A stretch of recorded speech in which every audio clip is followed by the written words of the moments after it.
Salut, c'est Trado, je suis content de vous retrouver pour la mise à jour de l'indice parisien. Alors, registre des news aujourd'hui, de bonnes nouvelles en provenance des États-Unis où la Fed a délivré son speech et ce speech a été compris comme le fait que la politique restrictive, c'est-à-dire de hausse des taux d'intérêt, la politique restrictive monétaire était bientôt à son terme. Clairement, comprenez que les taux d'intérêt vont augmenter peut-être moins que prévu, anticipé, craint par les marchés. Et cela a donné des indices qui ont pris plus de 2% hier, c'est-à-dire mercredi, et le CAC 40 emboîte le pas avec 0,46%. Alors pour l'instant, on est toujours dans une situation où on ne peut écarter la zone de support ici comme étant un trampoline pour éventuellement rejoindre les 5150. Je vous rappelle que on a échoué sur cette zone des 5150, 5170, donc il est toujours un petit peu délicat de viser plus que la précédente résistance.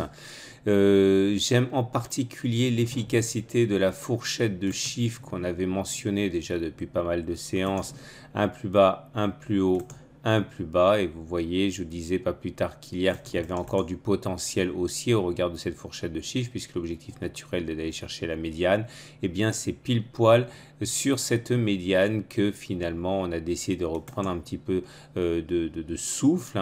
Je vous rappelle que si tout se passe bien, on a également une fourchette d'Andrews ici qui nous permet d'anticiper un retour là aussi sur la médiane.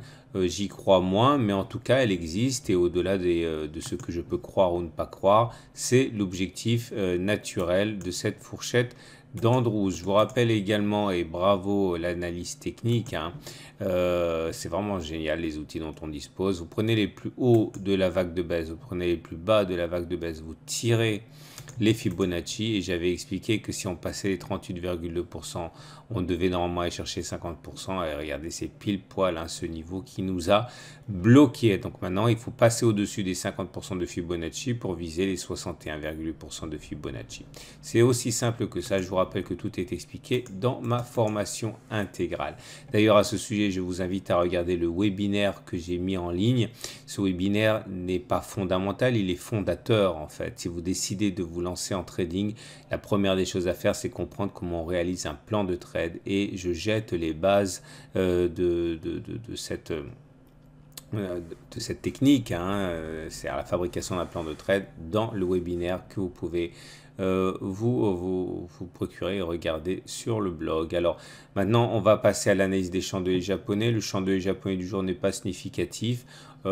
Mais par contre, on peut quand même regretter qu'il termine dans le tiers baissier. Et quand on termine dans le tiers baissier, ça montre quand même que pour le lendemain, ça risque d'être un petit peu difficile. Enfin, ça va dépendre beaucoup de la clôture des US. On passe à l'analyse technique du CAC 40. Alors, tout d'abord, vous voyez, on savait très bien que du fait que l'on ait eu clôturé au-dessus de la M7, l'objectif naturel était d'aller chercher le retour sur la M20. C'est fait, c'est la loi du retour à la M20. J'en parle dans mon module de formation sur les moyennes mobiles. La bonne nouvelle, c'est qu'également la M7 devient ascendante, c'est-à-dire qu'elle jouera un rôle de support plus crédible que lorsqu'elle a été descendante, et pourtant elle a déjà joué un rôle de support alors même qu'elle a été descendante. Le prochain signal sera délivré par le balai M7-M20. Soit on va avoir un non-croisement baissier, c'est-à-dire la M7 qui monte, qui ne croise pas la M20, qui repart vers le bas, et ça serait bon pour les baissiers, puisqu'on aurait sans doute un nouveau test du support. Soit on a un croisement haussier faible, c'est-à-dire M20 qui descend, M7 qui monte, ça se croise, et là, effectivement, ça serait symptomatique d'un signal haussier faible. On y reviendra le cas échéant. Regardez les indicateurs techniques. Alors là aussi, moi j'adore l'analyse technique pour la qualité des outils qu'elle nous propose.